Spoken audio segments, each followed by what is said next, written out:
Entramos en esta oportunidad a ocuparnos del tema de la institución y sustitución de herederos y legatarios, que el Código trata a partir del 2484. La institución de herederos y legatarios, por supuesto, es del resorte de la autonomía de la voluntad del testador y, como dijimos, solo puede ser hecha en testamento por ser este tipo de instrumento el único a través del cual una persona puede efectuar disposiciones mortis causa, y el único requisito que establece desde este punto de vista la ley es que el sucesor debe estar designado claramente, es decir, que de modo que no haya dudas sobre la identificación de la persona llamada a suceder. Porque, como vimos, la falta de claridad o la indeterminación de la persona designada da lugar a la nulidad, a la sanción de nulidad respecto de esa disposición, y justamente de lo que se trata en materia testamentaria es de que la voluntad del causante sea respetada. Por lo tanto, es muy importante que esto sea considerado en los testamentos. A raíz de esta cuestión, en el artículo 2485, el Código establece una serie de pautas de interpretación en algunos supuestos tradicionales, como por ejemplo el caso en que el testador diga, bueno, instituyo herederos a mis parientes y no los individualice. Bueno, en ese caso el Código dice, interpretamos que aquí el testador quiso llamar a sus parientes de grado más cercano, ab intestato, respetando el derecho de representación. Y bueno, alguien dirá, ¿y qué pasa si el más cercano es un solo pariente? Bueno, entonces vamos a interpretar que llamó a los de grado más cercano, al de grado más cercano y a los del grado subsiguiente. Y así, en este orden de cosas, prevé varios supuestos en el mismo 2485 que no ofrecen mayores dificultades, pero quiero mencionar respecto de esto que son pautas de interpretación para casos como tipificados, en los que, digamos, como una forma de coadyuvar a interpretar el testamento en algunos casos de indeterminación. El artículo 2486 se ocupa de la cuestión del heredero universal y de los casos de institución de herederos universales. Esta cuestión está vinculada a algo que yo manifesté en alguno de los otros videos, y que es que si bien el testamento es un acto formal y que exige solemnidades, este no necesariamente supone la intervención de profesionales y la utilización de un lenguaje técnico o sacramental. Esto último puede ser que se presente con mayor asiduidad, y esta sería la idea, cuando el testamento se otorga por acto público, ya que allí interviene un funcionario público que es una persona preparada en derecho y por lo tanto puede desde este punto de vista asesorar al testador en cuanto al encuadre de sus disposiciones y dotar a ese testamento de palabras técnicas que hagan más precisas las disposiciones. Pero puede suceder perfectamente que aun cuando fuera por escritura pública y fundamentalmente cuando el testamento es hológrafo, es decir, el testador lo escribe en su intimidad, sin participación de ninguna persona versada en terminologías jurídicas, que aparezcan instituciones en formas que tal vez no respeten, digamos, nuestra terminología. Es decir, por ejemplo, que alguien diga, lego todos mis bienes a Juan Pedro Gómez. Bueno, cuando yo dejo todos mis bienes a una persona, estoy sin duda instituyendo un heredero universal, porque lo estoy llamando o lo estoy convocando a recibir la universalidad que supone la herencia. Aun cuando diga legado, y todos sabemos a esta altura que el legatario es una persona que está llamada a recibir un objeto o un conjunto de objetos determinados. Entonces, las palabras claramente tienen un sentido gramatical y una significación, pero a la hora de interpretar el testamento no nos atamos solamente a las palabras, sino al contenido de las disposiciones. Para interpretar, siempre digo, y no para torturar la voluntad del muerto. Es como tratar de desentrañar realmente qué es lo que se quiso decir con los propios términos del testamento, como en este ejemplo relativamente sencillo que les decía recién.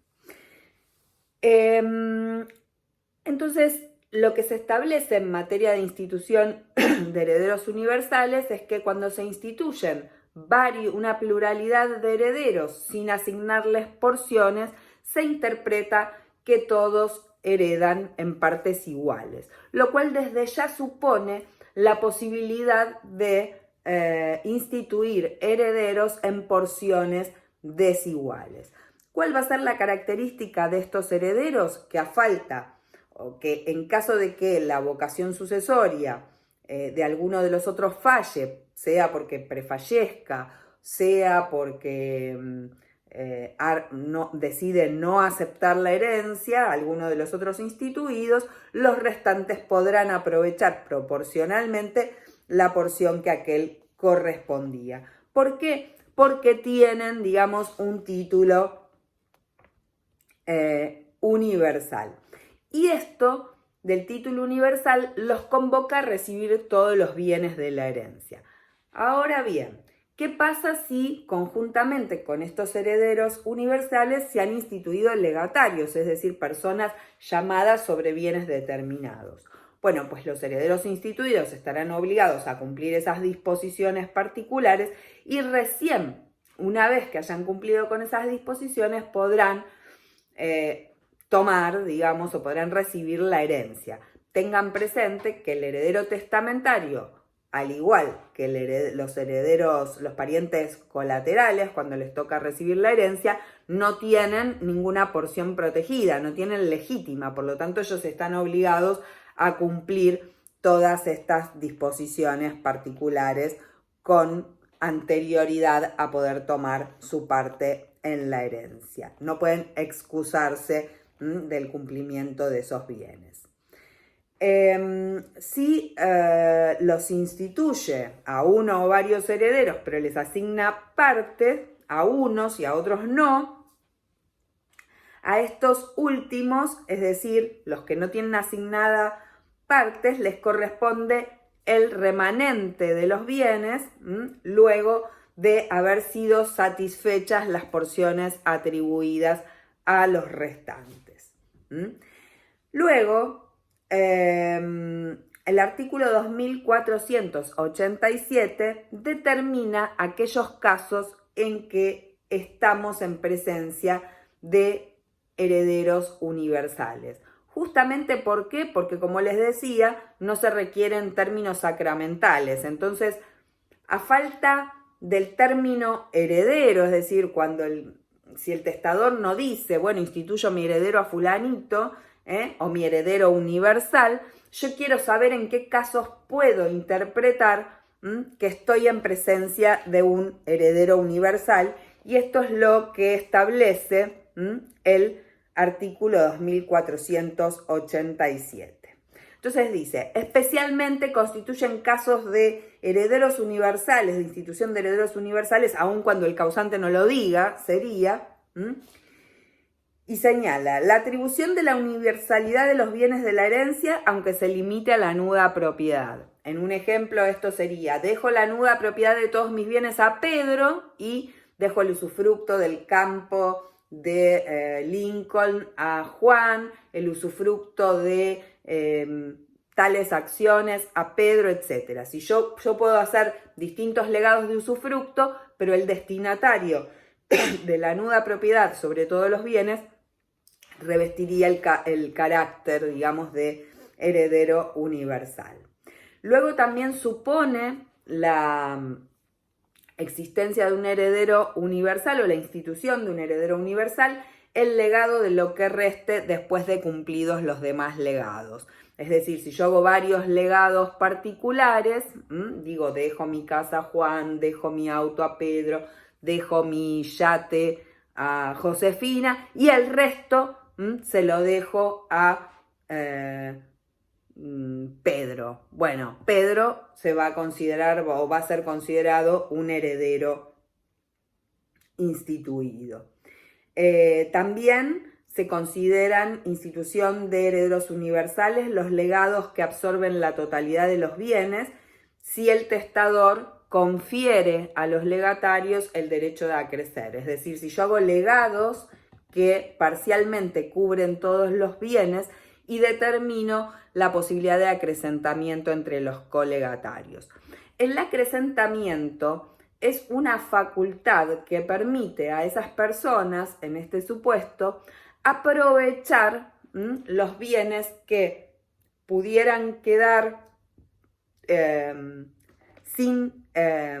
sin sucesor por renuncia o exclusión de alguno de los colegatarios. El acrecimiento, justamente, lo que me está hablando cuando existe es de un título universal. Acrecer significa que pueden ir más allá del objeto o las porciones que se le han legado. Y esa característica del acrecimiento justamente es propia del título del heredero universal. Por eso el código interpreta, en este caso, o nos da como pauta de interpretación, que si yo hago legados particulares, pero establezco entre todas estas personas el derecho de acrecentamiento, estoy dotando a ese título de la capacidad expansiva que corresponde básicamente a un heredero universal. Finalmente, establece por oposición que el heredero que está instituido en uno o más bienes particulares, y salvo que entre en uno de estos supuestos, sería propiamente un legatario. El artículo que sigue, que es el 2488, es el que define al heredero de cuota, sobre el que ya habíamos conversado, y que son aquellos herederos que están instituidos en una fracción de la herencia, que, como habíamos comentado, esto determina que se trate de sucesores universales en el sentido de que tienen derecho a una parte alícuota de la herencia, pero es este artículo que habíamos citado en algún otro momento el que determina que el heredero de cuota no tiene derecho de acrecentamiento. Es decir, a pesar de que lo calificamos como un heredero porque es un sucesor universal, carece su título de esta potencialidad expansiva de la que hablamos anteriormente, y en tanto carecer de esa facultad queda confinado siempre a la cuota legada.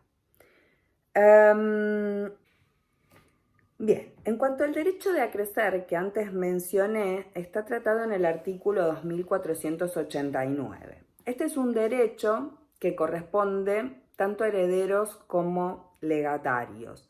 Y básicamente consiste en la posibilidad que tienen los coherederos o colegatarios de aprovechar la porción de su coheredero o colegatario en el caso que su adquisición, digamos, fallara. Esto es, si el coheredero o el colegatario renuncia o es excluido por indignidad, entonces la existencia del derecho de acrecer le va a permitir al coheredero o colegatario tomar esa porción. Esto es ir más allá de la adquisición que tiene establecida por el testamento.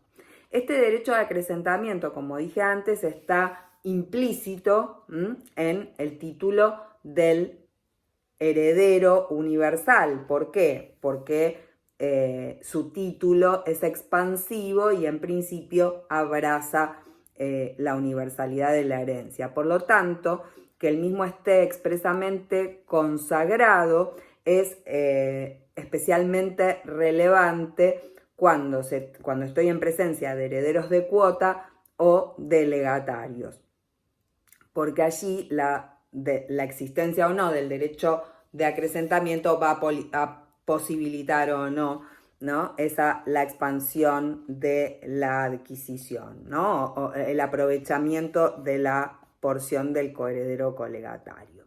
Si este derecho no está expresamente incluido en el testamento, existen algunos supuestos que son los previstos por el artículo 2004-89, donde podemos interpretar o en los cuales podemos deducir su existencia o no en una situación concreta.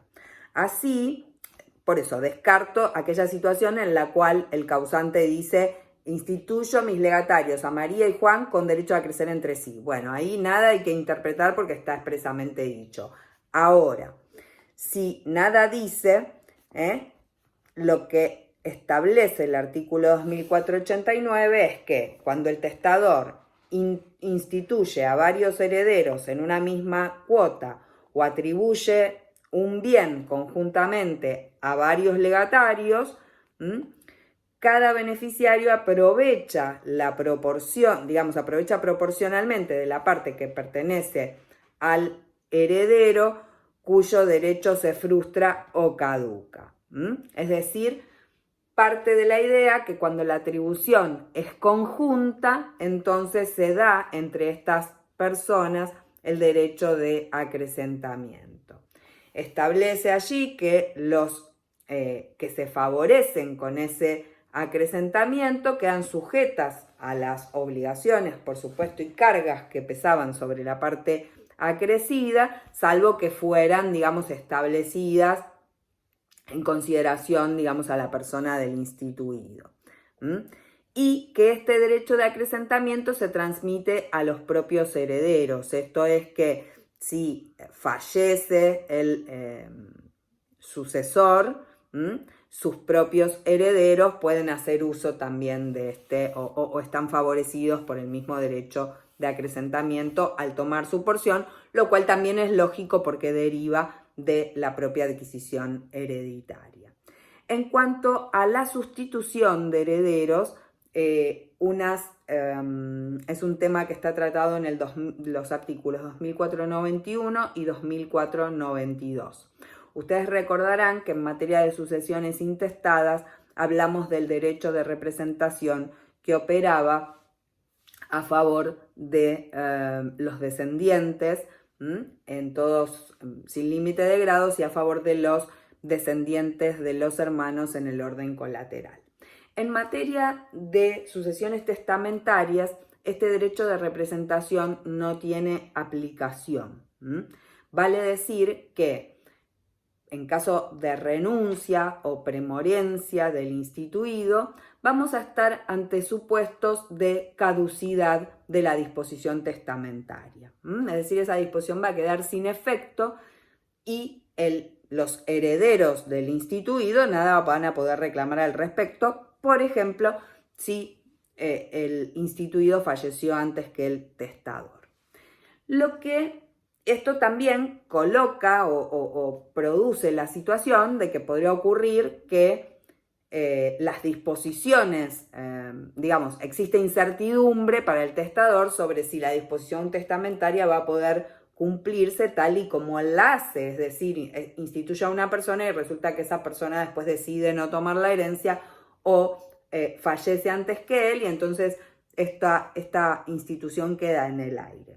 Bueno, para esa situación, el testador tiene un recurso que es la sustitución del sucesor.